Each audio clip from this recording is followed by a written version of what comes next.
नमस्कार, मैं रवीश कुमार। दोस्तों तैयार हो जाइए क्योंकि आज जो खबर हम आपको बताने जा रहे हैं वह सिर्फ एक खबर नहीं, यह डिजिटल दुनिया में छिड़ चुकी एक ऐसी महायुद्ध की शुरुआत है जिसका असर आने वाले कई दशकों तक महसूस किया जाएगा।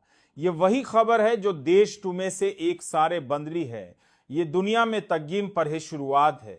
वॉशिंगटन से लेकर दिल्ली तक, सिलिकॉन वैली से लेकर मुंबई के टेक पार्क तक हर जगह चर्चा का सबसे बड़ा मुद्दा बन चुकी है।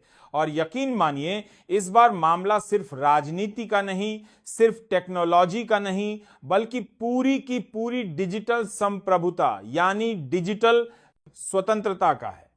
अमेरिका जो दशकों से दुनिया के डिजिटल साम्राज्य का बादशाह बना बैठा था, जिसने अपने गूगल, फेसबुक, इंस्टाग्राम, ट्विटर और व्हाट्सएप जैसे हथियारों से पूरी दुनिया को अपनी मुट्ठी में कैद कर रखा था, आज पहली बार किसी ने उसकी न्यूमबार की बादशाही संबोध हिला दी है। और यह कोई छोटा मोटा देश नहीं, बल्कि दुनिया का सबसे बड़ा लोकतंत्र भारत है। कहानी की शुरुआत होती है कुछ हफ्ते पहले, जब अमेरिका ने भारत के खिलाफ अपना अब तक का सबसे बड़ा आर्थिक हथियार चलाया, 50% तक का टैरिफ। अमेरिका को दो जवा दुनिया के बाद में देखिए लगा कि यह कदम भारत की अर्थव्यवस्था पर सीधा दबाव डालेगा, भारतीय कंपनियां घुटने टेक देंगी और भारत सरकार उनके आगे झुक जाएगी। लेकिन दोस्तों, यह 21वीं सदी का भारत है जो झुकने के लिए नहीं बल्कि पलटवार करने के लिए जाना जाता है। और इस बार पलटवार इतना जोरदार था कि व्हाइट हाउस में बैठे सलाहकार भी हैरान रह गए। भारत ने सबसे पहले उन सभी चीजों के इंपोर्ट और एक्सपोर्ट पर रोक लगा दी जिन पर अमेरिका भारत पर निर्भर था। नतीजा यह हुआ कि अमेरिका की सप्लाई चेन में भूचाल आ गया। उनके बड़े बड़े उद्योगपतियों और कारोबारियों के चेहरे पीले पड़ गए और वहां की मीडिया में यह हेडलाइन बनने लगी, इंडिया स्ट्राइक्स बैक। लेकिन असली खेल तो इसके बाद शुरू हुआ। दोस्तों, ये तो सिर्फ झड़प थी। असली युद्ध का ऐलान तो तब हुआ जब भारत ने डिजिटल मोर्चों पर हमला बोल दिया। आज से पहले तक आप और हम सुबह आंख खुलते ही सबसे पहले जिस चीज का इस्तेमाल करते थे वह था गूगल, फेसबुक, इंस्टाग्राम, व्हाट्सएप या ट्विटर। हमारे बच्चों के होमवर्क से लेकर हमारे बिजनेस प्रोजेक्ट तक, हमारी हर छोटी बड़ी जरूरत के बाद गूगल, नौरा बड़ी बड़ी जस्सी के बाद हमारे बड़ा सूता है। आज से बच्चे एक देशु का देवाद है, आपसे देवाद है। आज से लिए हम इन्हीं अमेरिकी प्लेटफॉर्म पर निर्भर थे और यही निर्भरता अमेरिका का सबसे बड़ा हथियार थी। हमारा हर सर्च, हर मैसेज, हर तस्वीर, हर वीडियो, सब कुछ अमेरिका के सर्वर्स पर जाता था। हमारी पसंद नापसंद, हमारा सोचने का तरीका, हमारी खरीदने की आदतें, सब कुछ अमेरिका के पास दर्ज होता जा रहा था। भारत की 99% आबादी इन अमेरिकी डिजिटल सेवाओं का इस्तेमाल कर रही थी और इसके बदले अमेरिका अरबों खरबों डॉलर कमा रहा था। लेकिन अब भारत ने ठान लिया है, अब और नहीं, और इसी संकल्प का नतीजा है कॉमेट। जी हाँ दोस्तों, भारत ने अपना खुद का स्वदेशी गूगल लॉन्च कर दिया है और इसका नाम है कॉमेट। यह सिर्फ एक सर्च इंजन नहीं बल्कि भारत का डिजिटल ब्रह्मास्त्र है। कॉमेट की ताकत का अंदाजा आप इस बात से लगा सकते हैं कि लॉन्च के पहले ही 24 घंटों में इसे दुनिया के 100 देशों में डाउनलोड किया गया और यह डाउनलोड रिकॉर्ड तोड़ गया। जैसे ही इसकी खबर फैली, सिलिकॉन वैली में आपात बैठकें होने लगी। अमेरिकी टेक कंपनियों के शेयर गिरने लगे और अमेरिका के टेक जर्नलिस्ट ने खुलकर कहना शुरू कर दिया कि गूगल की बादशाहत खतरे में है। कॉमेट में वह सारी खूबियां हैं जो किसी भी आधुनिक सर्च इंजन में होनी चाहिए, बल्कि उससे भी ज्यादा। सबसे पहली और सबसे बड़ी बात, आपका डाटा अब भारत में रहेगा। ना चोरी, ना जासूसी, ना सेंसरशिप। जो कुछ आप कॉमेट पर सर्च शुरू का सभी का देश करते हैं जानने के लोगों का करेंगे, उसका रिकॉर्ड सिर्फ भारत के सर्वर पर होगा और उस तक पहुंच सिर्फ अधिकृत भारतीय अधिकारियों को ही होगी। दूसरी बड़ी खासियत, यह 23 से ज्यादा भारतीय भाषाओं में उपलब्ध है। अब इंटरनेट सिर्फ अंग्रेजी जानने वालों का अधिकार नहीं, बल्कि हर भारतीय अपनी भाषा में इसे इस्तेमाल कर सकेगा। तीसरी और सबसे खतरनाक ताकत, कॉमेट पूरी तरह एआई यानी आर्टिफिशियल इंटेलिजेंस से लैस है। यह आपकी पसंद नापसंद को सीखेगा, आपके लिए खुद से कंटेंट ढूंढेगा और आपको ऑडियो वीडियो के जरिए उसी भाषा में जवाब देगा जिसमें आप चाहेंगे। सोचिए, आप अपनी मातृभाषा में बोलकर कोई सवाल पूछते हैं और कॉमेट आपको उसी भाषा में जवाब दे देता है, वह भी सिर्फ टेक्स्ट नहीं बल्कि ऑडियो और वीडियो में। यह सुविधा आज तक गूगल भी इस स्तर पर नहीं दे पाया है, और तो और कॉमेट आपकी इंटरनेट डाटा खपत को भी कम करेगा, यानी आपका 1 GB डाटा पहले से ज्यादा चलेगा, जिससे गरीब से गरीब यूजर भी लंबे समय तक इंटरनेट का फायदा उठा सकेगा। यह कदम सिर्फ तकनीकी नहीं बल्कि कूटनीतिक भी है। ऐसा कदम पहले चीन ने उठाया था जब उसने गूगल गौरान 10 में खास बंदाए आपका देखा गाना यूट्यूब और फेसबुक को अपने देश में बैन कर दिया और अपने प्लेटफॉर्म लॉन्च किए। वजह थी डाटा सुरक्षा और अमेरिकी जासूसी से बचाव। अब भारत ने भी उसी राह पर कदम रखा है, लेकिन अपने तरीके से। भारत सिर्फ अपने देश में ही नहीं बल्कि वैश्विक बाजार में भी कॉमेट को पेश कर रहा है। शुरुआती चरण में इसे 32 देशों में लॉन्च किया जाएगा, जिनमें ऑस्ट्रेलिया, इंडोनेशिया, अरब देशों के साथ कई अफ्रीकी देश शामिल हैं। अमेरिका पर इसका आर्थिक असर भी बहुत बड़ा होगा।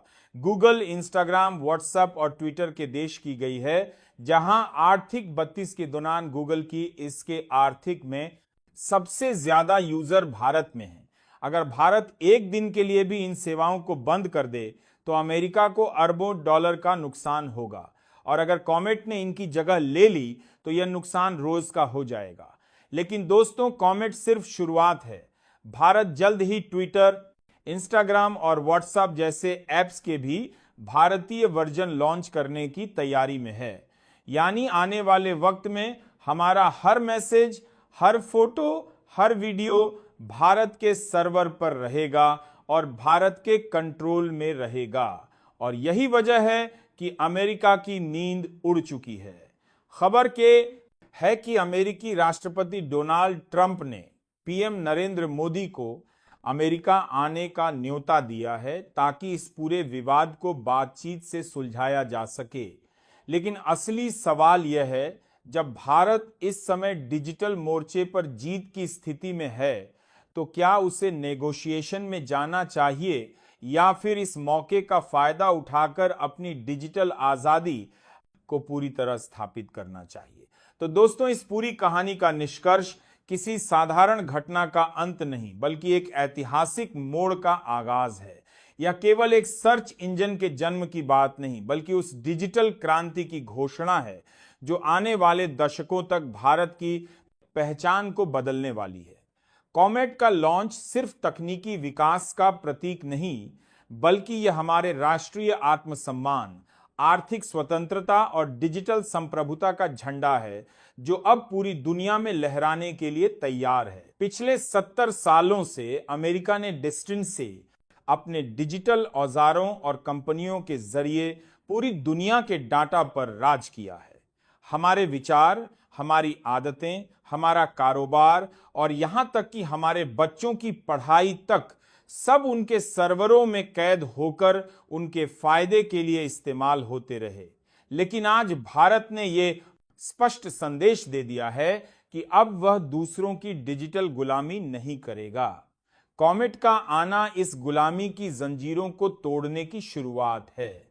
यह सिर्फ एक टेक्नोलॉजी का लॉन्च नहीं बल्कि मानसिक, आर्थिक और राजनीतिक मोर्चे पर आत्मनिर्भर बनने का सबसे बड़ा कदम है। कॉमेट के जरिए भारत ने यह भी साबित कर दिया है कि वह अब तकनीक का सिर्फ उपभोक्ता नहीं बल्कि नवाचार का निर्माता भी है।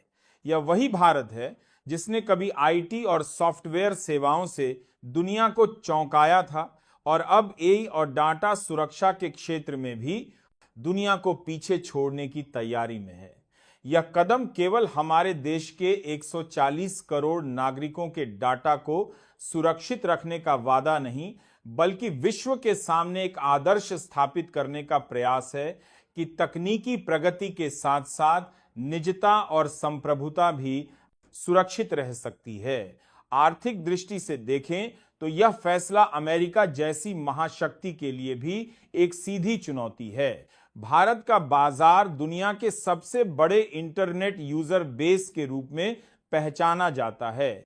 अगर यह बाजार अमेरिकी प्लेटफॉर्म से हटकर भारतीय देखे प्लेटफॉर्म पर आ जाता है तो न सिर्फ अरबों डॉलर की धनराशि यहीं देश में घूमेगी, बल्कि लाखों युवाओं के लिए नए रोजगार और स्टार्टअप के अवसर भी पैदा होंगे। यह डिजिटल आत्मनिर्भरता हमारे व्यापार संतुलन को मजबूत करेगी और विदेशी निर्भरता को कम करेगी। कूटनीतिक दृष्टि से भी यह एक मास्टर स्ट्रोक है। अमेरिका जैसे देश जो अब तक डाटा और तकनीक के जरिए दबाव बनाते थे, अब भारत के साथ बराबरी से बातचीत करने पर मजबूर होंगे। आने वाले समय में कॉमेट सिर्फ भारत में ही नहीं बल्कि दर्जनों देशों में अपना पैर पसारेगा, जिससे भारत वैश्विक डिजिटल मानचित्र पर एक नई शक्ति के रूप में उभरेगा। और सबसे महत्वपूर्ण बात, यह कदम एक पीढ़ीगत बदलाव का प्रतीक है।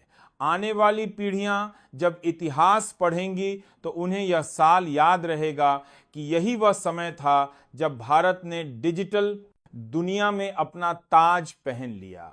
वे कहेंगे कि जिस तरह 1947 में हमने राजनीतिक आजादी पाई थी, वैसे ही 2025 में हमने डिजिटल आजादी पाई और इस आजादी का नाम है कॉमेट।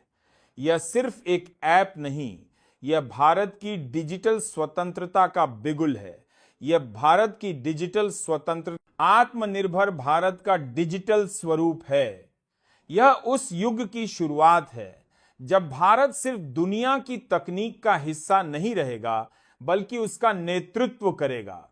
कॉमेट आने वाले कल का वह सूरज है जिसकी किरणें दुनिया भर के देशों को प्रेरणा देंगी कि तकनीक की असली ताकत अपने देश और अपने लोगों के हित में इस्तेमाल की जाए। और यही कारण है कि आज हम गर्व से कह सकते हैं, भारत अब डिजिटल गुलामी से मुक्त है और इस आजादी की गूंज आने वाली सदियों तक सुनाई देगी। तो दोस्तों, आपको यह खबर कैसी लगी? अपनी राय कमेंट बॉक्स में जरूर लिखें।